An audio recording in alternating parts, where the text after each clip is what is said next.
السلام علیکم ورحمۃ اللہ وبرکاتہ۔ وعلیکم السلام ورحمۃ اللہ وبرکاتہ۔ ارے کہیے میاں حذیفہ صاحب خیریت سے تو ہیں؟ ہاں بھائی سب ٹھیک ٹھاک ہے، تم سناؤ آج کل کی نئی تازہ خبر؟ ارے صاحب میں کیا سناؤں نئی تازہ خبر، بس زمانہ اتنا خراب آ گیا ہے کہ ذہن پریشان ہے۔ ارے آپ اتنے پریشان کیوں ہو رہے ہو؟ آخر کون سی پریشانی آپ کے سامنے آ گئی جو زمانے کی شکایت لے کر بیٹھ گئے؟ اوفو میرے بھائی، روز بروز ہماری آنکھیں دیکھ رہی ہے کہ بے دینی کا سیلاب بڑھتا جا رہا ہے اور لوگ دین سے کوسوں دور ہوتے جا رہے ہیں۔ مکر و فریب کا بازار گرم ہے، جھوٹ، دغا بازی، حسد اور نفرت کی مارکیٹ سجی ہے اور ان سب کے آگے بے حیائی اور عریانیت کا پرچم لہرا رہا ہے۔ ہاں بھائی آپ جو کہہ رہے ہیں بات بالکل حقیقت ہے کہ برائیاں عام ہو چکی ہیں اور گناہوں کے درخت جوان ہو رہے ہیں۔ یہ تو رات و دن سنتے رہتے ہیں اور دیکھتے رہتے ہیں، بلکہ میاں یہ تو آج کے زمانے میں فیشن بن چکا ہے کہ جب دو چار آدمی ایک جگہ جمع ہو جائیں تو زمانے اور زمانے کے لوگوں پر فقرے کس دیں اور چلتے بنے۔ اسی طرح آپ کا بھی ذہن کام کر رہا ہے۔ ارے جناب ذرا زبان سنبھال کر بات کرو، کیا ہم کو صرف آپ نے باتیں بنانے والا سمجھ رکھا ہے؟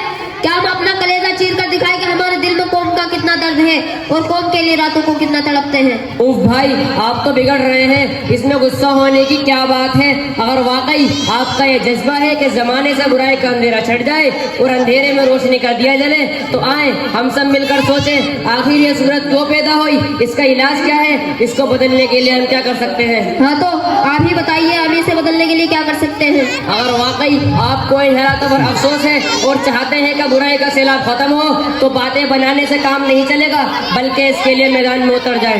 ارے تو بھائی میرے، میں تو بالکل تیار ہوں نا، چاہے اس راستے میں میرا مال تو مال، میری جان بھی چل جائے، میں اس کے لیے بھی تیار ہوں۔ تو سب سے پہلے آپ اپنے اور اپنے گھر والوں سے شروع ہو جائیں۔ اچھا تو سب سے زیادہ بگڑا ہوا میں یا میرا گھر ہی آپ کو دکھ رہا ہے؟ السلام علیکم ورحمۃ اللہ وبرکاتہ۔ وعلیکم السلام ورحمۃ اللہ وبرکاتہ۔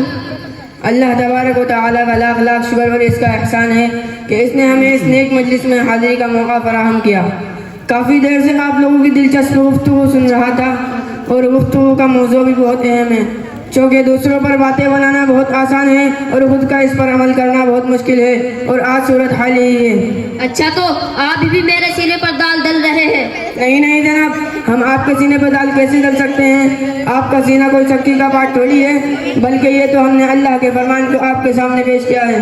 اللہ تعالیٰ کا ارشاد ہے، یا ایھا الذین آمنوا قوا انفسکم واہلیکم نارا، اے ایمان والو بچاؤ اپنے آپ کو اور اپنے اہل و عیال کو جہنم کی آگ سے۔ اس لیے میرے محترم ضروری ہے کہ انسان پہلے اپنی اصلاح کرے اور اپنے گھر والوں کی اصلاح کرے، چونکہ انسانوں کو اپنے آپ پر اور اپنے گھر والوں پر پورا اختیار رہتا ہے۔ اگر ان کو حکمت سے سنبھال کر اللہ کی نافرمانی سے بچانے میں کامیاب ہو گیا تو سمجھ لو اس کی دنیا بھی کامیاب ہو گئی اور آخرت بھی۔ ارے مولانا صاحب، اربوں خربوں انسانوں میں میں یا میرا خاندان سدھر گیا تو کون سا فرق پڑ جائے گا؟ آج کل پوری دنیا اس برائی کے سیلاب میں بہہ رہی ہے، ایک خاندان یا ایک انسان اس برائی کے سیلاب کو کیسے روک سکتا ہے؟ محترم ایسا ہرگز مت سوچی کہ اربوں اور خربوں میں کوئی ایک انسان سدھر گیا تو کیا فرق پڑ جائے گا۔ ارے اس سے تو بہت بڑا فرق پڑے گا۔ کیسے؟ ذرا مجھے بھی تو بتائیں۔ دیکھیں، اطاعت خدا بندی ایک نور ہے اور اندھیرے کے مقابلے میں نور بے فائدہ ثابت کبھی نہیں ہوتا ہے۔ آپ ایک ہی چراغ کو سخت سے سخت اندھیرے میں رکھ دیجئے، پھر وہ چمکے گا، اور ہو سکتا ہے اس چھوٹے سے چراغ سے بڑے لائٹ کا بٹن مل جائے تو پورا ماحول ہی روشن ہو جائے۔ پھر آپ بتائیں کہ اس سخت اندھیرے میں وہ چھوٹا سا چراغ بیکار ثابت ہوا؟ نہیں، بلکہ بہت فائدے مند ثابت ہوا۔ پھر آپ کیسے کہہ رہے ہیں کہ اربوں اور خربوں میں ہم اکیلے کیا کر سکتے ہیں؟ اور پھر دیکھیں، انبیاء کرام جب دنیا میں تشریف لاتے ہیں تو بالکل تنہا ہوتے ہیں اور ان کے چاروں طرف گمراہی کا اندھیرا چھایا رہتا ہے، لیکن اس اندھیرے میں وہ ہدایت کا چراغ جلا دیتے ہیں، پھر چراغ سے چراغ جلتا ہے یہاں تک کہ اندھیرا ختم ہو جاتا ہے اور اجالا پھیل جاتا ہے۔ اسی طرح آپ اور آپ کا خاندان تنہا بہت کچھ کر سکتا ہے۔ ہاں مولانا صاحب، ایک خاندان یا ایک انسان بہت کچھ کر سکتا ہے، جیسے ایک چراغ اندھیرے کو ختم کر سکتا ہے۔ کیسے؟ ذرا مجھے بھی تو بتائیں۔ ہاں یہ حقیقت ہے اور پھر یہ بھی دیکھیں کہ حضور پاک صلی اللہ علیہ وسلم سے زیادہ احکام الہی کا پابند کون ہو سکتا ہے، لیکن آپ کے لیے یہ حکم نازل ہوا وَأَنذِرْ عَشِيرَتَكَ الْأَقْرَبِينَ، اور آپ اپنے خاندان والوں کو عذاب الہی سے ڈرائیں، وَأْمُرْ أَهْلَكَ بِالصَّلَاةِ وَاصْطَبِرْ عَلَيْهَا، اور اپنے گھر والوں کو نماز کا حکم دو اور خود بھی اس کی پابندی کرو۔ لہذا ان تمام باتوں کا خلاصہ نچوڑ یہ ہے کہ ایک مسلمان کے ذمہ اپنی اصلاح کے ساتھ ساتھ اپنے گھر والوں کی اصلاح بھی ضروری ہے، ورنہ قیامت کی روز اللہ کی عدالت سے انسان جواب دے بغیر بچ نہیں سکتا، چونکہ حدیث میں ہے کہ ہر شخص اپنے ماتحت کا ذمہ دار ہے، اور اس سے ان کے بارے میں سوال ہوگا کہ ان کے راہ راست پر لانے کی کتنی کوشش کی۔ ارے حضرت، بات تو آپ کی بھی بالکل معقول ہے اور اس میں کوئی شک نہیں ہے۔ ہر مسلمان کو چاہیے کہ اپنی اصلاح کے ساتھ ساتھ اپنے گھر والوں کی بھی اصلاح کرے، ورنہ تو قیامت کے روز پکڑ ہو سکتی ہے۔ لیکن مولانا صاحب، ہم نے اپنے گھر والوں کو اور اپنی اولادوں کو دینی رنگ میں رنگنے کی بہت کوشش کی، لیکن کیا کرے مولانا صاحب، اب زمانے کی ہوا ہی ایسی ہے کہ ہماری نصیحتوں کا ان پر کوئی اثر ہی نہیں ہوتا۔ اب تو ہم نے نصیحت بھی کرنا چھوڑ دیا۔ محترم، ایسا ہرگز نہ سوچیں کہ ہر بار ہر میں کوئی ایک چیز گزرا گیا تو کیا فرق پڑ جائے گا۔ ارے اس سے تو بہت بڑا فرق پڑے گا۔ ارے میاں سفیان صاحب، یہ کہنا کہ ہم نے بہت سمجھایا لیکن ہماری نصیحت کا ان پر کوئی اثر نہ ہوا، یہ تو ایک شیطانی دھوکہ ہے، اس کے سوا کچھ نہیں ہے۔ آپ اس کو شیطانی دھوکہ کہہ رہے ہیں؟ ہم نے سمجھانے کی انتہا کر دی، اب سمجھتے ہی نہیں تو کیا کریں؟ یا اپنا سر پھوڑ ڈالیں یا دنیا چھوڑ ڈالیں۔